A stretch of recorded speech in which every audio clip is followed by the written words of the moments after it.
Press Menu, then select Installation, Touch Unit, and Installation Pattern. Align the center of the touch unit with the center of the displayed image. Make sure the touch unit is level. If your board is magnetic, you can use the magnets on the back of the touch unit to attach it. If your board is not magnetic, you can use 2 screws to attach the touch unit directly to the board.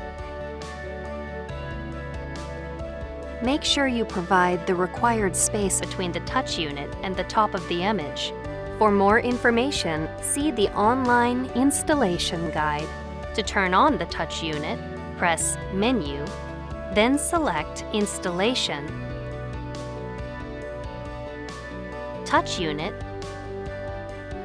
Power, and On. Press Menu to exit. The light on the touch unit turns on.